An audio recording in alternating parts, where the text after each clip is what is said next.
Hola, cuando navegas en Internet, mandas una información o recibes una información. ¿Te has preguntado si esta información está segura? Y si es así, ¿cómo funciona la tecnología que la asegura?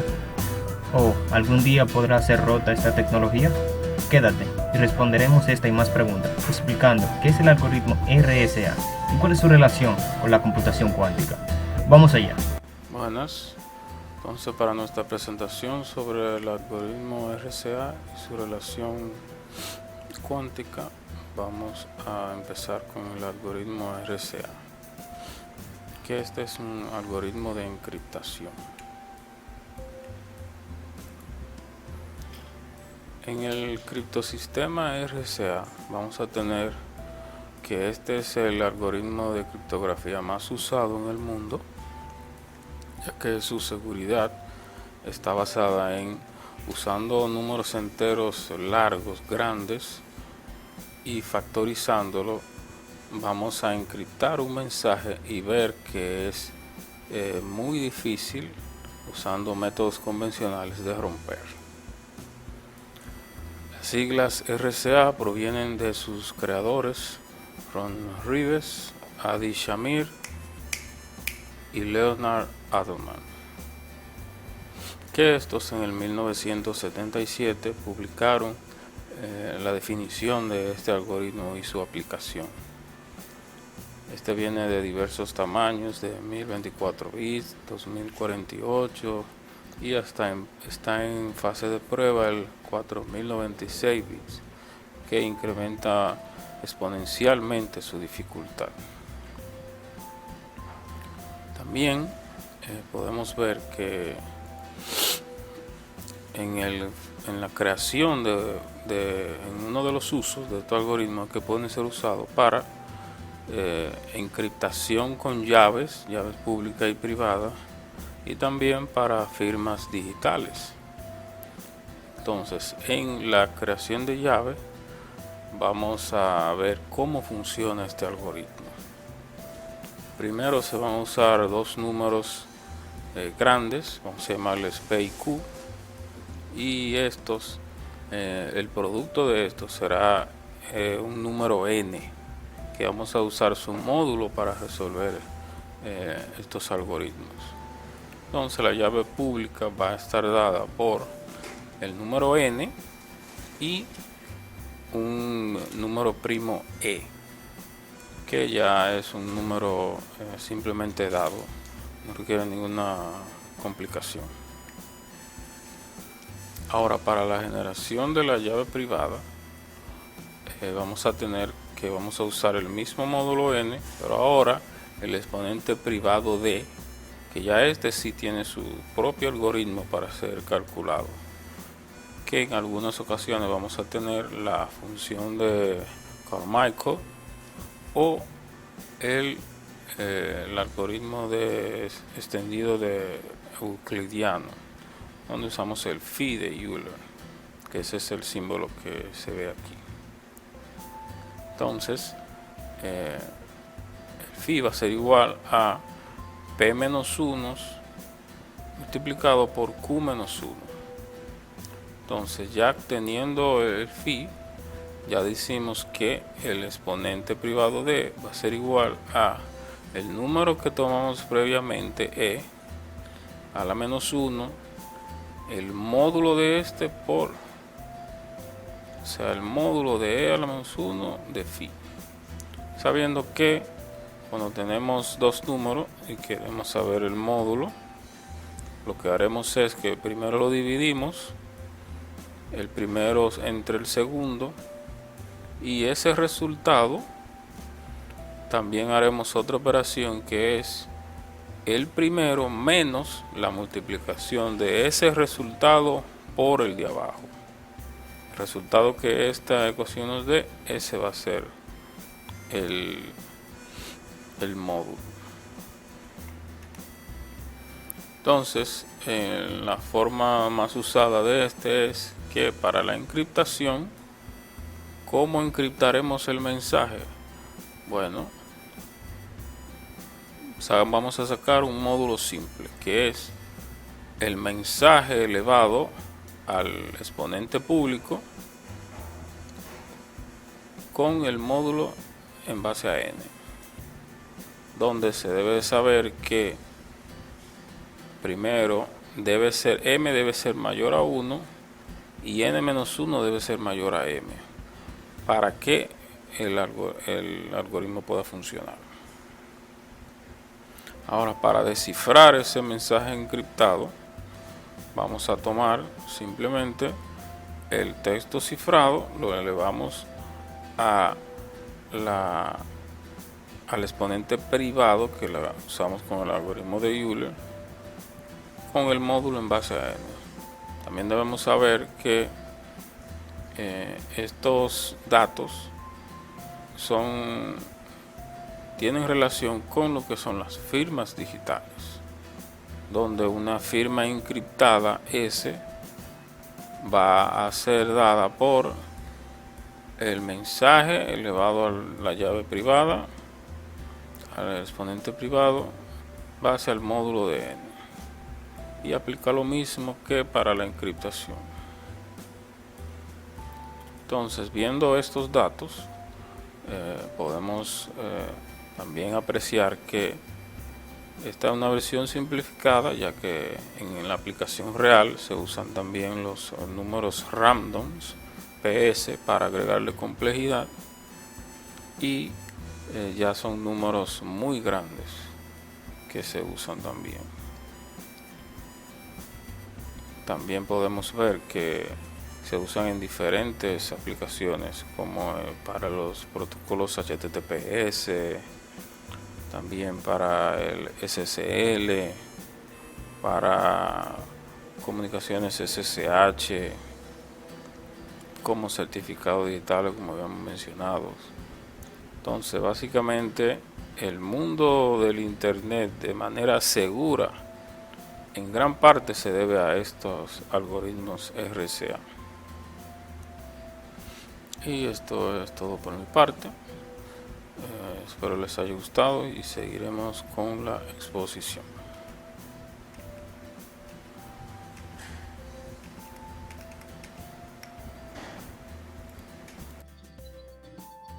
Buenas, mi nombre es José Humberto Hernández Chávez, ID 109-81-72, y hoy les voy a hablar sobre qué es la computación cuántica.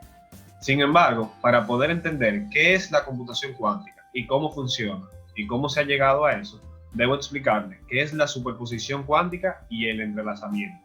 Empezaremos con la superposición cuántica, que teóricamente se define como el estado de un sistema que está determinado por el valor de un número de variables macroscópicas que lo caracterizan exactamente en un momento dado. Nuevos valores temporales de estas variables caracterizan el estado en otro momento. Haré un ejemplo porque se comprende fácilmente que no es fácil de digerir lo que dice teóricamente la definición de esto. Digamos que un hombre vuelve a su casa y este hombre tiene dos llaves. Una abre la puerta para poder entrar a su casa y la otra no hace nada. Es para otra cosa. Supongamos que ese hombre trata de abrir la puerta con la primera llave que tenga y tratará de forzar a abrir la puerta olvidando que tiene otra llave. Mientras que, entonces, desde que él trate de abrir la puerta con la primera llave que tenga en mano, surgirán dos posibles casos. El primer caso, en el que ese sea la llave y simplemente la abra y entre a la casa, y el segundo caso, en el que se quede afuera forzando para tratar de abrir esa puerta. Y ya el hombre, en el primer caso, estando dentro de la casa, y el segundo caso, estando fuera de la casa, tratando de abrir la puerta, se crea la superposición cuántica, debido a que estaría en dos sitios al mismo tiempo. Y supongamos que él tiene una mascota, un perro, un gato o un ave. Y desde el momento en el que el hombre sea visto, o en el caso de los electrones, o a nivel subatómico o atómico, sea medido, la naturaleza se verá forzada a tomar un camino de estos dos, que es un 50% de que tome el camino de estar fuera y un 50% de que tome el camino de estar dentro.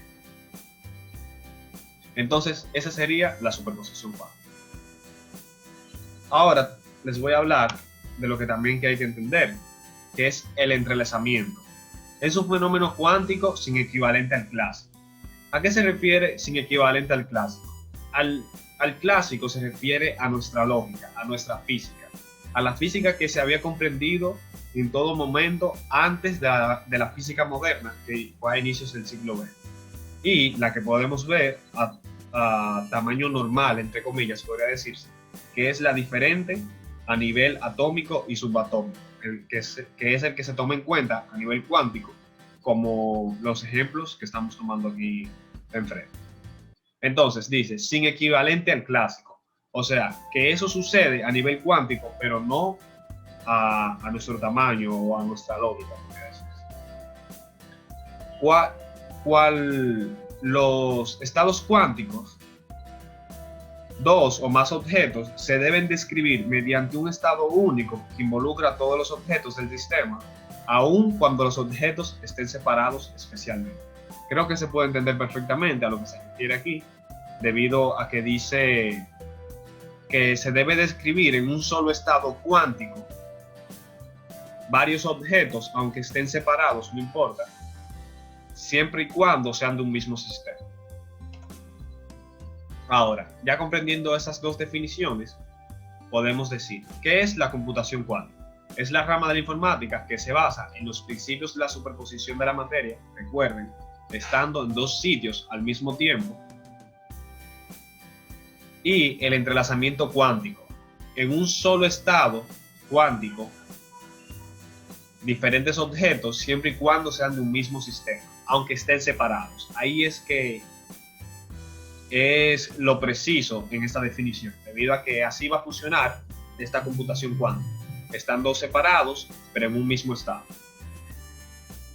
Para desarrollar una computación distinta a la tradicional, que obviamente solamente había trabajado con la física que comprendemos como la clásica. En teoría, sería capaz de almacenar muchísimos más estados por unidad de información y operar con algoritmos mucho más eficientes a nivel numérico, como el de Shor o el temple cuántico. Esta nueva generación de superordenadores aprovecha el conocimiento de la mecánica cuántica, la parte de la física que estudia las partículas atómicas y subatómicas, como ya habíamos mencionado anteriormente, para superar las limitaciones de la información clásica, que es la que se había trabajado, que es cómo funcionan las computadoras hasta hoy en día, y la física que se había, si acaso, comprendido hace menos de un siglo. Muchas gracias. Luego de haber hablado del algoritmo RCA y de la computación cuántica, seguro se estarán preguntando, ¿cuál es la relación entre estas? Y eso es lo que yo le voy a explicar, pero para eso debemos conocer el algoritmo de Shor, que veremos a continuación. Podemos pensar en los sistemas de encriptación como dos tipos, descifrado asimétrico y descifrado simétrico. El cifrado asimétrico es el que utiliza una clave que ambos mantienen en privado para cifrar y descifrar el mensaje. En cambio, el cifrado asimétrico utiliza una clave pública y una privada para cifrar el mensaje mediante una relación matemática que permite al que recibe el mensaje descifrarlo con su clave privada. Esto ya lo vimos en la explicación del RCA. Eso lo que significa es que una clave encripta al mensaje y solo puede ser descifrado por la otra, y viceversa. Como hemos visto, el algoritmo RCA funciona por la dificultad que representa para los ordenadores clásicos encontrar factores de un número n muy grande. Esto no es imposible, sino que es un proceso muy tardado para la capacidad actual. Mientras que las computadoras cuánticas pueden hacerlo en un tiempo. Aquí vemos que la potencia combinada de las 500 supercomputadoras más poderosas del mundo tardarían del orden de 10.000 años para factorizar un módulo RSA de 2048 bits. Mientras que las computadoras cuánticas son capaces de resolver estos problemas, como la factorización de entero, sustancialmente más rápido.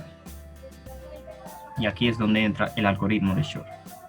El algoritmo de Shor fue publicado en 1995 por Peter Shor, actualmente profesor de matemáticas en MIT. Este también lanzó la versión cuántica de la transformada de Fourier, que veremos más adelante. El algoritmo de Shor es uno de los algoritmos más importantes dentro de la computación cuántica y es por la capacidad que tiene para descomponer en factores primos, que es la clave para atacar al algoritmo RSA. Esto pone en evidencia que con la llegada de los computadores cuánticos se dejará obsoletos los actuales sistemas criptográficos. Este algoritmo permite descomponer un número n en sus factores en un tiempo del orden logaritmo de n elevado a las 3 y un espacio del orden logaritmo de n.